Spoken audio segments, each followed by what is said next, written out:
వందనాలు, జాన్ గారికి, నీరమ్మ గారికి వందనాలు, గ్రామ ప్రజలకు వందనాలు. దేవుని తండ్రి ఇచ్చిన దేవుని తోటి కృపను బట్టి మరి నేను జీవితంలో ఎలా జీవించి ఉన్నాం, మరి దేవుళ్ళకి వచ్చిన తర్వాత నా బతికి ఎలా ఉందండి మీ సాక్ష్యం చెప్తాను అనండి. దేవుడు మహాకృపను బట్టి నేను గొప్ప దింపులు తీస్తాను. నా పేరు అప్పాడు సీను. అప్పాడు సీను అంటే తెలియదండి. ఇలసెత్తు మనవడం పెద్ద కూతురు కొడుతున్నాయి. రోజుకి 2000 రూపాయలు సంపాదించిన ఎప్పుడు కూడా నా దగ్గర రూపాయలు అంటూ ఉండేవి కాదు. సంక్రాంతి కారిపోయి నేను తాగేసి నేను ఎట్టా సరంగా బండి మీద ఎలా వెళ్తున్నానో నాకే తెలిసింది కాదు.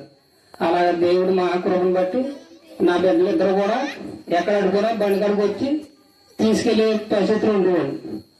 దేవుడు మహాకృపను బట్టి నా తల్లి ఎంతో మొరపెట్టి దైవజనం చెప్పేది, అమ్మా ఎప్పుడైనా మారుతాను కంగారు పడకనివాడు అనేది.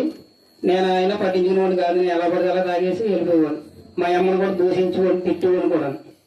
అలాగే ఒక రోజు మా అన్నయ్య గారు ఇంటికాడ ఆడవడవుతుంటే నన్ను తాగేసి దొల్లేతుంటే పాస్టర్ గారు వీళ్ళందరూ చూశారు. నేను చూసి ఇప్పుడు మా అమ్మ తల్లి ఏడిసింది, ఏంటి తండ్రి ఇలా ఉన్నదంటే, అమ్మ కంగారు పడతావు, బిడ్డ మారుతాను కంగారు పడకంటే దేవుడు మహాకోపం బట్టి అలా సన్నిధికి వచ్చి ఉండి చిన్న బలహీన పెట్టాడు దేవుడు. అని నేను ఇంకా అలాగే సన్నిధికి వస్తా ఉండి దేవుడు మహాకృపను బట్టి నేను ఉపాసాలు ఉండి దేవుడిని అడిగేవాడు, దేవుని నీ సిద్ధం అయితే నాకు రక్షణ ఇయ్యి అన్న రక్షణ గురించి దేవుడిని మొరపెట్టుకోండి. అలా తాగితే ఆ సన్నిధికి వచ్చిన చోటు తాగేవాడు కాదు. తర్వాత సన్నిధికి వెళ్ళిపోయిన దాని నుంచి ఆదివారం సన్నిధిలోంచి వెళ్ళిపోయిన తర్వాత మళ్ళీ తాగేవాడు. అలా దేవుని నిలకడగా నిలబడి దేవుడు మహాన్ బట్టి అప్పుడు ఉపాసవర్ధం వచ్చి 3 రోజులు ఉపాసం ఉన్నాం, కడిగి ఉపాసం. అప్పుడు రక్షణ తీసుకున్నామంటే అప్పుడు అయ్యగారు రక్షణ తీసుకోమంటే కాదండి నా మీద నేను నిలబడాలి, అప్పుడు రక్షణ ఇవ్వండి, అప్పుడు దాకా వద్దని వాడు.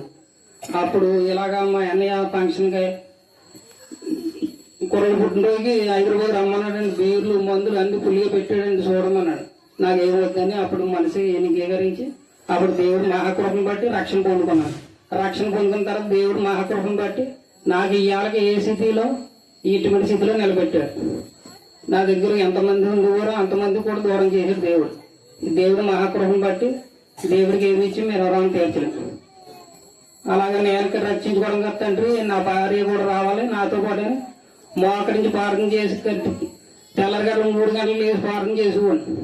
నేను ఒకరిని రక్షించడం కదా తండ్రి, ఇద్దరు దాంట్లోకి వెళ్ళాలని అప్పుడు ప్రార్థన చేస్తే ఆవిడ కూడా చిన్న బలహీన పెట్టి అప్పుడు ఆవిడ కూడా లాక్కొచ్చాడు. దేవుడు మహాకృపను బట్టి ఇద్దరం దైవ సన్నిధిలో ఎదుగుతున్నాం. ఎటువంటి రక్షణ దేవుడు నిజమైన దేవుడు, ఆయన భయభక్తులు కలిగి ఉంటే ఏ లోటు ఉండదు.